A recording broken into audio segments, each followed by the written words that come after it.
Eu estou aqui numa sériezinha que eu estou chamando de cérebro cooperativo, cooperativa cerebral, e para falar dessa dimensão em que a gente está ligado ao cérebro do outro, a gente está ligado, né? Somos uma enorme rede, nós quem, né? Os sapiens, né? A, a espécie humana. E isso tem muitas implicações, né? As boas e as ruins. As ruins, eu estou falando agora que essa história de ser tão dependente do que o outro faz, ser tão misturado, envolvido, levado como numa enxurrada pelos atos do outro, isso é muito sofrido. Como o exemplo que eu gosto demais de dar, a ideia do voodoo, sabe? Voodoo, aquele animal, aquele bichinho, né? Aquele corpozinho que é feito de pano, geralmente. Vou pegar aqui um vuduzinho, que é meu aparelhozinho, meu bob de fazer massagem. Mas se isso aqui é um voodoo, isso quer dizer que, né, pegando uma agulha, se eu enfiar aqui no braço do voodoo, a outra pessoa vai sentir a dor no braço. Se eu cutucar na cabeça, ai, a pessoa, né? Eu fico pensando, os povos primitivos, que coisa sensacional. Eles perceberam que o nosso cérebro funciona desse jeito. Então, como assim? Aquela história que eu contei lá do Ramachandran, que o que acontece com o outro nos afeta no nosso corpo. E quanto mais a gente se identifica, a gente se sente sendo aquele objeto, mais ele ressoa diretamente no nosso corpo. Isso quer dizer que ele que tem um domínio. Então, o voodoo, gente, é perfeito para poder ilustrar isso. Por quê? É aquela história que eu falo, se eu chego num ambiente, né, meu trabalho, e aí eu mostro, gente, olha o que eu fiz. E aí eu olho uma pessoa com a cara horrível, sabe? Aquela história de olhar de seca-pimenteira que a gente fala. Então, eu percebo que aquela pessoa está com inveja de mim. Aí chega o meu corpo, dá um sinal de perigo, a barriga fica gelada e eu fico, e eu dou um jeito, né, de ver se eu minimizo aquele risco. Então, dá para a gente parar e pensar um pouquinho nessa história de que viver em grupo, né? A nossa convivência, o ser humano não pode viver sozinho, mas primeiro item de se viver em grupo é não não deixar que as pessoas te sintam como inimigo. Por quê? Porque se as pessoas te sentirem como inimigo, você vai ser você vai ser eliminado, eliminado do grupo, por exemplo, excluído, como se elimina um rato. E isso é muito forte no ser humano. Tudo que toca o nosso eu, que ameaça o nosso eu, a gente tem uma resposta muito violenta de defesa.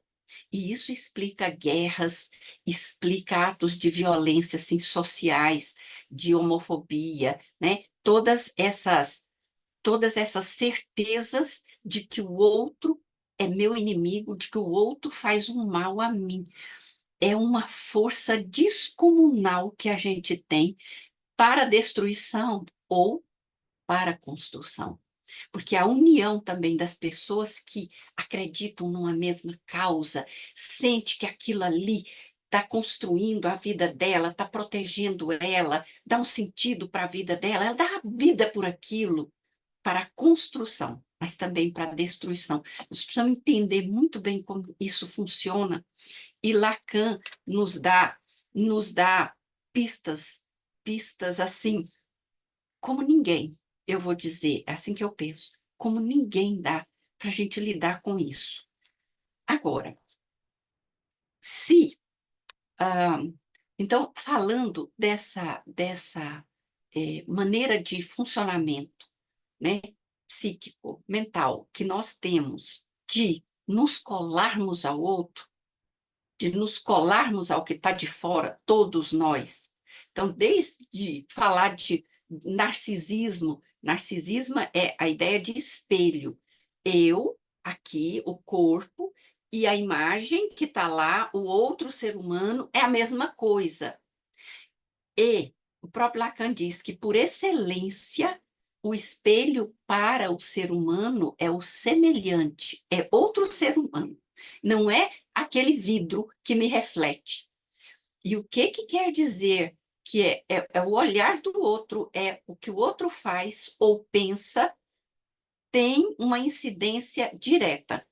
Eu me lembro de uma amiga minha que chegou me contando, arrasada, que tinha feito uma casa numa chácara, uma casinha muito bonitinha, muito gostosa, e que ela, convidando uma amiga das vizinhanças para ir, vem, todo mundo já viu, todo mundo já curtiu, todo mundo já tinha uma piscina, as pessoas tomavam banho, e você não vem, você é uma amiga querida, papá. Aí ela e a amiga simplesmente gelou, como a gente fala, gelou, se afastou dela. Aí um dia ela escutou pela boca de uma outra pessoa que essa amiga tinha dito dela assim: Fulana fez aquela casa só para me humilhar, porque eu nunca consegui fazer uma casa aqui na chácara, eu moro nessa casa velha. Ela fez aquela chácara só para me humilhar, aquela casa. Veja, essa mulher não está louca, não. Ela está funcionando dentro do imaginário. No imaginário, tudo que acontece no mundo tem respeito, diz respeito a mim. É por isso que é importante saber se separar. Poder dizer, por exemplo, né, ela construiu a casa porque ela quis, porque ela gosta, porque ela quer. Eu não estou dizendo que alguém não possa, na vida, construir uma casa para humilhar alguém. Claro que pode, gente. Claro que pode. Por mais que a gente ache isso absurdo, como assim? Alguém vai construir uma casa para humilhar? Mas, dependendo da história, pode chegar a esse ponto. Pode. Mas a grande questão, né? Essa minha amiga que me conta isso, ela contava isso chorando. Assim, como é que isso pode ter destruído uma coisa tão bonita? Então, na verdade, se ela soubesse o quanto esse funcionamento de eu não dar conta de me ver assim, como sendo o mundo, essa é a ideia. Tudo acontece em torno de mim, por causa de mim. Isso é um sofrimento, isso não é arrogância. Eu nem vou chamar de doença. Ela pode ter os efeitos de uma doença no sentido de provocar coisas ruins na minha vida, trazer resultados ruins. Mas é uma utilização infeliz de uma característica. Então, saibamos que nós temos essa característica. E essa característica, ela, ela também se manifesta em outro modo muito danoso. Eu chamo de conhece em psicologia esse modo ataque e fuga. O que que quer dizer? Quando a gente sente que está em perigo, a gente tem uma reação imediata, automática de atacar aquela coisa que está nos ameaçando ou fugir. Ou ataca se sentir que tiver forças, né, suficiente. É como dois animais, isso também os animais têm, porque imaginários os animais têm. Então, quando dois animais se confrontam assim na floresta, então rapidamente, é coisa de segundo, de frações de segundo, um sabe se o outro é mais forte, ou é muito mais fraco, ou é mais ou menos igual. Então, não vou nem chamar de decisão, um automatismo de atacar se tem chance de vencer, ou de fugir se não tem chance de vencer. Muito bem. Esse mecanismo de ataque ou fuga, o que eu quero dizer é que na minha clínica, na minha profissão, eu tenho visto o quanto no século XXI as pessoas todas estão com esse mecanismo muito aceso, muito operante. Por quê? Porque ele é feito para operar quando acontece alguma coisa nova que eu não posso ainda categorizar como sendo tranquilo, como não sendo uma ameaça. E no século XXI acontece, né, tempo todo a vida nos surpreende. Então, que nem a cena que eu imaginei. Eu chego para o chefe lá na reunião e mostro lá um projeto, uma ideia que eu tive sensacional. E aí a minha colega, o meu colega, olha para aquilo de uma maneira que eu vi que aquela pessoa ficou ameaçada. Então, olha só, aquela pessoa ficou ameaçada porque um colega apresenta uma ideia que ele não apresentou ou ela não apresentou. Então, pode pegar mal, posso começar a ser vista como uma pessoa que não tem competência.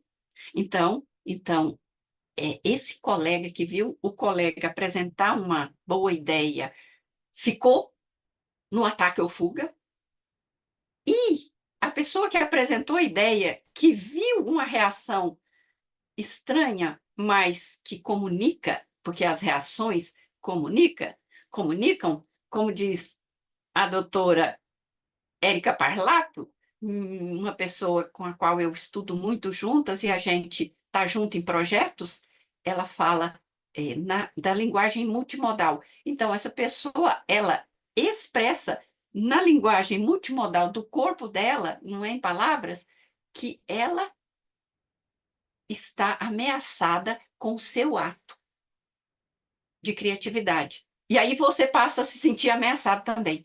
Então, vocês notam que no grupo, essa ideia de ficar afagando o ego um do outro, ou de mostrar o tempo todo que a gente não é uma ameaça, isso é a primeira necessidade que um humano tem para estar num grupo. E a ideia do macho alfa, que muita gente pensa, né, que macho alfa, lá desde os chimpanzés, né, dos macacos que tem macho alfa, é, é, é, seria aquele elemento do grupo poderoso. Todo mundo pensa que é o fortão, que bate em todo mundo. E, né, fazendo os estudos do chimpanzé, foi uma surpresa para mim alguns anos atrás. Não, o macho alfa é aquele que sabe negociar. É aquele que sabe ter muitos aliados. É aquele que sabe quem é o inimigo, quem não é. Na verdade, todos nós vivemos essa condição ao vivermos em grupo. E que seja grupo familiar, grupo de trabalho, grupo de amigos, grupos temporários. Então, gente, falar uma coisa que é parte da vida.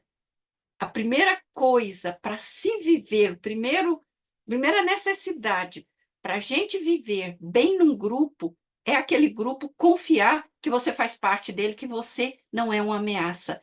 Ui, aí entra a questão, quando eu falei ui, que entra a questão de, nossa, eu não posso ser eu mesma, eu não posso falar tudo que eu penso, eu não posso fazer aquilo que eu queria naquele momento, porque pode, pode ser interpretado ou vai ser interpretado como algo que é fora do que o grupo topa, do que o grupo é. Nossa, gente, isso é de uma preciosidade, vocês entenderem que a coisa funciona dessa maneira. Por isso que a gente aprendeu, né? Quando fomos viver em grandes cidades, com o advento das grandes indústrias, né? Na Europa, as pequenas aldeias, pessoas das pequenas aldeias começaram a se juntar nas cidades maiores onde tinha indústria. E aí, o que quer dizer? Que muita gente diferente passou a viver junto. Na aldeia, a pessoa sabia que ele é fulano de tal, filho do seu fulano de tal, e da dona. Quem era inimigo, quem era amigo, conhecido. Numa cidade grande, eu estou falando da nossa história. Hoje nós vivemos em grandes cidades, e isso ainda vale. Daí, né, o que veio é, como um aprendizado para boa vivência. Eu estou lembrando de Pascal Bruckner, ele fala disso, né? Ele é um sociólogo francês, um ensaísta, e ele fala maravilhosamente bem disso, de que nós aprendemos essas fórmulas sociais. Bom dia, tudo bem? Como vai você? Para poder dizer para o outro: olha, eu não sou inimigo. Então, se eu falo bom dia, eu estou te desejando algo bom, mesmo que eu seja uma desconhecida na rua. Mesmo que eu vá comprar o pão na padaria, eu digo bom dia. Então, parem e pensem. Começa desse detalhe, eu dizendo, olha, eu sou amiga, eu não sou inimiga. Qual a grande questão? Quando eu começo a ter ideias ou querer coisas que o meu grupo desconhece, aí eu passo a ser diferente. A diferença sempre foi tida como uma ameaça, a ponto de incitar mesmo a destruição do grupo. Por quê? Porque se você traz uma diferença, você quebrou a homogeneidade do grupo, o que une o grupo. É agora, no século XXI, que a gente está podendo se unir nas nossas diferenças. Por quê? Porque a gente não precisa de uma ideia, a união não é mais vertical como uma pirâmide. Tem que ter uma ideia para unir todo mundo. Nós até temos ideias ou líderes, né, ou causas que unem, mas temporariamente a pessoa também vê outra coisa, a pessoa pertence a outros grupos. Então, esse é o grande feito da humanidade, e eu vou chamar de feito da humanidade, ter chegado a um ponto em que a gente pode se ligar, né, horizontalmente, e aí as redes de comunicação, as telinhas estão propiciando isso. Claro que precisamos aprender a usar melhor tudo isso. Tem os excessos, tem as agressões que a gente conhece, né? Isso é usada de uma maneira imaginária, todo esse poder de comunicação, mas também pode ser usado de maneira muito construtiva. Então, vamos lá. Se é, eu preciso de, num grupo, ser tida como parte dele, para não ser uma ameaça a ponto de ser destruída, tudo que ameaça o eu, ele incita a destruição daquele que está ameaçado. Então, eu quero começar a falar um pouco sobre a dopamina e os efeitos, porque aí essa reação, né, essa reação automática, ela tem muito a ver com um circuito curto. Eu vou apresentar para vocês aqui um cérebro, né? E aqui um movimento que é esse circuito aqui é o circuito do automatismo. O que quer dizer, né? Nossa, complicou, complicou? Não, não. Vamos entender que a gente tem um funcionamento num circuito de reação, se você quiser, de reação automático, aquilo que está significado como ameaça, e o diferente é ameaçador, pã, eu já parto, ou eu ataco e destruo, eu fujo e inviabilizo a relação. E poderia ser uma relação super profícua, super frutífera para os dois lados. Ou também eu posso ter ações, eu não vou chamar de reações, a mais longo, vamos ver, assim, que são ações que não são automáticas, que são mais racionais, que são mais trabalhadas antes de se agir. Muito bem. Claro que tem coisas na nossa vida que a gente não pode parar para reagir. Eu vi uma ameaça, sei lá, eu vi uma cobra, eu parar, eu sair, aí tem gente que parte para cima e faz uma reação errada, né?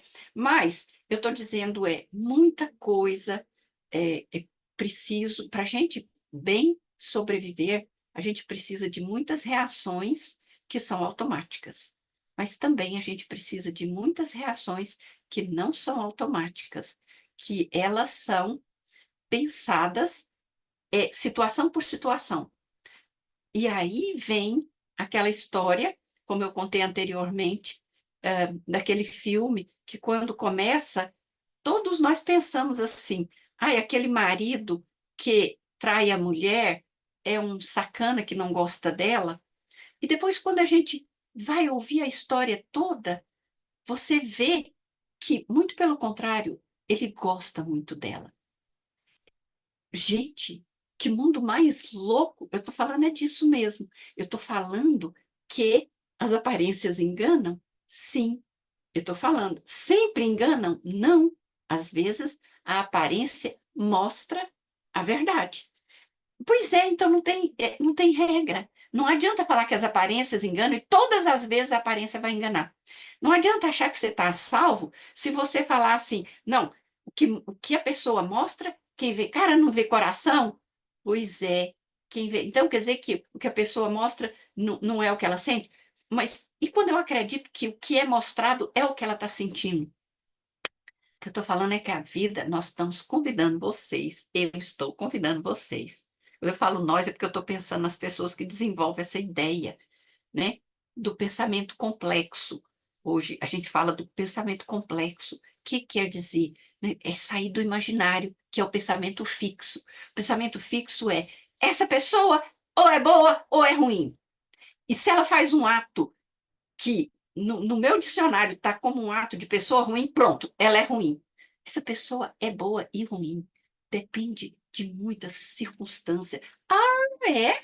Quer dizer que as pessoas, você está falando, Luciene, que as pessoas são assim, não tem caráter, não tem firmeza? Depende de circunstância para ter ou não ter ética? Estou dizendo sim que tudo depende de circunstâncias e que numa circunstância eu posso fazer aquele mesmo ato e ser a coisa mais válida, se você não quer a palavra correta, certa, verdadeira, mais válida. Em outra situação, não. E eu não estou dizendo que é porque a pessoa é safada, ela quer manipular, ela faz conforme a vontade dela. Não. Eu estou dizendo que ela dialoga com o mundo e que ela pode ter uma atitude ética fazendo algo e ter uma atitude tão ética quanto fazendo o oposto daquilo. Nossa, dá para pensar, né? Pois é, esse é o convite. Vamos pensar de uma forma complexa, vamos botar muito mais interrogações. Será que esse marido traíra não gosta dessa mulher? Vamos ver mais, vamos saber mais, né? Vamos dar mais tempo ao tempo e não agir no automatismo para quase tudo, que é o que está acontecendo muito. E aí, quando eu falo vem as tragédias, vem os desencontros, um monte. Vê os filmes de amor aí, né? Dos casais que se desencontram porque pensava, ah, eu estava te esperando no aeroporto, e aí você não apareceu porque a moça foi atropelada, como a gente conhece, tem filmes por aí, e aí ele tem certeza de que ela não ama. Ou seja, convidar para a gente ser mais sábio ou menos autômato, menos automático, e de uma maneira, sábio é uma palavra tão antiga, né? Mas de sabedoria, sabedoria de poder diante da realidade, como se você estivesse dirigindo um carro. Você vê a estrada, você toma decisões. Vai aumentar? Vai diminuir a velocidade? Será que isso é tão difícil assim?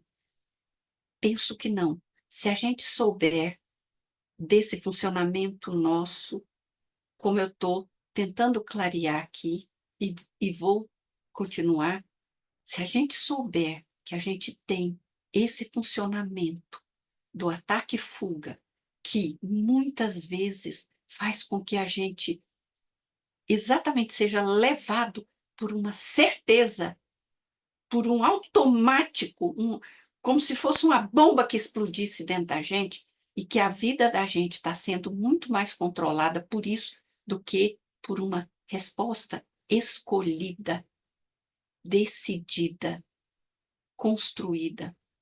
Só da gente saber disso, muita coisa na nossa vida ruim, muito sofrimento pode ser evitado e uma vida muito melhor pode ser vivida.